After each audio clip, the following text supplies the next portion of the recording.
kali ini kita akan ngomongin lagi tentang belajar ya. Kenapa sih ngomongin belajar terus ya? Maria nih ngomongin belajar aja gitu ya. Karena memang ini adalah hal yang menantang buat banyak anak-anak dan ini sering banget jadi masalah yang bikin orang tua bingung. Nah, kali ini saya mau share tentang pembelajaran yang multisensori. Ada yang pernah dengar nggak, parents? Pembelajaran multisensori itu apa sih gitu ya? Kita breakdown dari kata-katanya. Multi artinya banyak, sensori ya artinya organ-organ sensori gitu ya kira-kira. Jadi sebenarnya pembelajaran yang multisensori adalah satu kegiatan belajar di mana ketika kita melakukan kegiatan itu kita menggunakan banyak organ sensori kita. Nah, organ sensori kita kan ada macam-macam ya. Ada penglihatan, itu organnya mata, ada pendengaran, itu dengan telinga, kemudian penciuman dengan hidung dan sebagainya. Saya yakin parents sudah tahu semua gitu ya.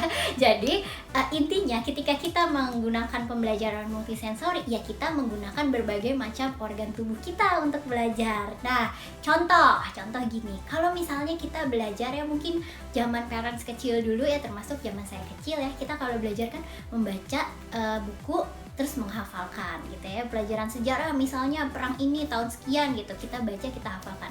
Itu bukan multisensori parents ya, itu hanya single sensory ya, itu istilah saya sih, yang intinya kita cuma pakai mata kan untuk belajar.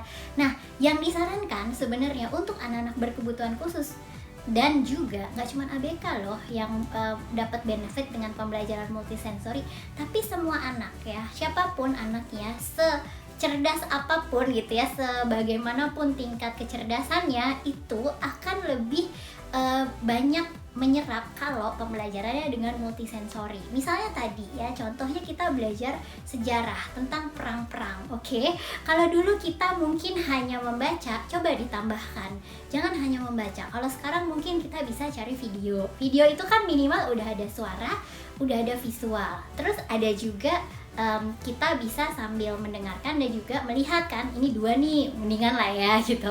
Tapi ada lagi loh caranya kita belajar perang. Misalnya nih, kita bikin boneka atau bikin pakai kertas gitu ya, orang-orangannya, tokoh-tokoh yang ada di perang itu gitu kan, kemudian di role play kan. Nah, kalau udah sampai ke role play kan udah banyak banget tuh organ yang dipakai ya, nggak cuma mata dan telinga gitu kan, kita bergerak juga gitu kan. Jadi semakin banyak nih organ-organ yang terlibat, itu semakin banyak yang bisa diserap. Jadi ini bisa diterapkan untuk pelajaran apapun sebenarnya. Well, yang sering jadi keluhan orang tua sih, aduh capek ya kalau kita mau dampingin pakai pembelajaran multisensori. Iya sih, emang effortnya lebih besar ya kan, karena kita memang harus mikir, kita harus kreatif, pakai cara apa lagi ya, pakai media apa lagi ya. Nah, itu memang challenge-nya orang tua, tapi worth it kok parents gitu ya. Kita mengeluarkan effort yang sedikit lebih besar, tapi anak-anak bisa jauh lebih banyak menyerapnya. Jadi itu pilihan dari tangan parents. Mau nggak ya, rela nggak ya kita mengeluarkan lebih banyak energi supaya anak kita bisa belajar jauh lebih banyak? Oke, kalau saya sih rela. Nah, saya pengennya parents juga rela ya. Yuk, semangat yuk parents, kita dampingin anak-anak kita dan kita bantu mereka belajar dengan cara yang multisensori agar proses belajarnya jauh lebih optimal.